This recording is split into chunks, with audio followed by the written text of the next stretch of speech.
UP का प्रयागराज एक बार फिर गोलियों की गूंज से थरथरा उठा है। यूं तो प्रयागराज कई खौफनाक वारदातों का गवाह बन चुका है, मगर अधिकतर वारदातें माफिया अतीत अहमद के इर्द गिर्द ही घूमती रही हैं। माफिया का खौफ ऐसा था कि कोई उसके खिलाफ आवाज उठाने की हिम्मत नहीं रखता था, लेकिन एक साल ऐसा भी आया जिसने ऐसी पटकथा लिख दी जिसकी कल्पना अतीत या सूबे के किसी भी इंसान ने नहीं की थी। दरअसल बसपा के टिकट पर राजू पाल ने 2004 में अतीत अहमद के छोटे भाई मोहम्मद अशरफ के खिलाफ चुनाव लड़ा और जीत भी दर्ज की। इसके बाद 25 जनवरी 2005 को राजू पाल की हत्या कर दी गई। तो सिंपल सी बात है ना, जब राजू पाल की हत्या हुई तो उसका आरोप अतीक और अशरफ के जो गैंग थी, जो उनका माफिया था, उन्हीं के ऊपर लगा।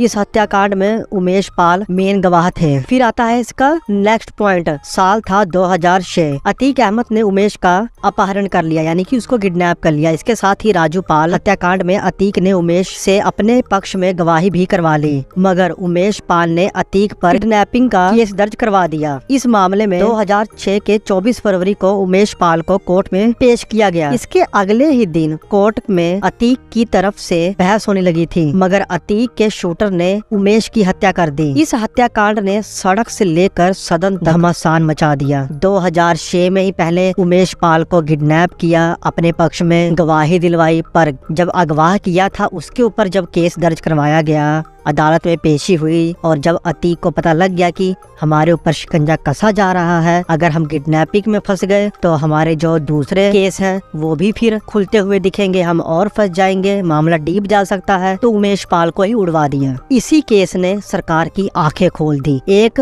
धमाका हो गया इस केस के बाद, सबके कानों तक एक अलग ही गूंज गई। उस वक्त एक इंसान ऐसे थे जिन्होंने कसम खाई कि जो भी माफिया लोग हैं, जो ये गैंग चल रही है ना, इसको हम खत्म करेंगे, इनको हम मिट्टी में मिला देंगे। कौन थे वो और कब बोला था, बताते हैं। यह है तीसरा पॉइंट। सूबे के मुखिया यानी कि योगी आदित्यनाथ जी ने विधानसभा में 2 टूक कहा कि माफिया को हम मिट्टी में मिला देंगे। इस बयान के साथ ही यूपी पुलिस भी एकदम एक्शन में आ गई और आरोपियों के खिलाफ मोर्चा संभालना शुरू कर दिया। हत्याकांड के तीसरे दिन ही पुलिस ने पहला इनकाउंटर किया। इसमें अरबाज नाम के बादशाह को ढेर कर दिया गया था। ये इनकाउंटर नेहरू पार्क के जंगल में हुआ था और ये तो एक शुरुआत थी। इसके बाद 6 मार्च को एक और आरोपी जिसका नाम विजय कुमार उर्फ उस्मान चौधरी था, उनका भी इनकाउंटर कर दिया गया। पुलिस और उस्मान के बीच ये मुठभेड़ प्रयागराज के कोंधियारा इलाके में हुई। उस्मान वही शूटर था जिसने उमेश पाल को पहली गोली मारी थी। इसके बाद 13 अप्रैल को 2 और शूटर मार गिराए गए। ये इनकाउंटर माफिया अतीक के लिए एक व्यक्तिगत क्षति थी, क्योंकि इस शूट आउट में उनका अपना बेटा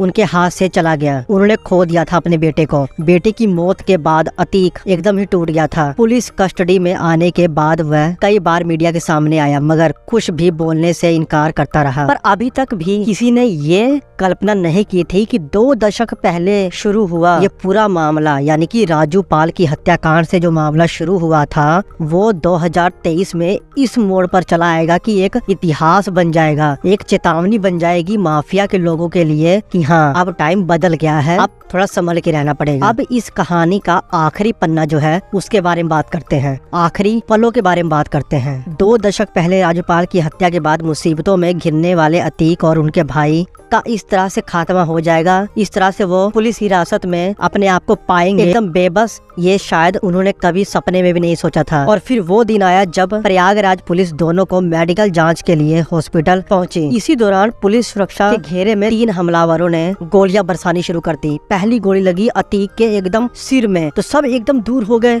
और ये अतीक और इनके भाई वहाँ जमीन पर गिरे हुए दिखे सबको। और फिर वो 3 हमलावर कैमरे के सामने आए, जो कि कोई स्टूडेंट की तरह ही दिख रहे थे। उन्होंने एकदम पास में जाकर इन दोनों लोगों को गोलियों से छल्ली कर दिया। कहा ये जाता है कि कम से कम 15 राउंड किए गए। इस तरह से अतीक और अशरफ की कहानी यहीं पर खत्म हो गई। इससे पहले विकास दुबे का भी केस सबके सामने आया था। बाकी आपके क्या पॉइंट है इसके ऊपर, आप क्या विचार है? आपको क्या लगता है कि जो ये 3 हमलावर थे ये कौन थे? क्या ये अतीक और अशरफ के पुराने दुश्मनों में से कोई एक था या फिर कौन थे? और जो ये हत्याकांड हुआ है इसमें किसकी गलती हो सकती है? जो भी आपके विचार है मुझे कमेंट करके बताइए। बाकी मिलेंगे आपसे नेक्स्ट वीडियो में। जय हिंद।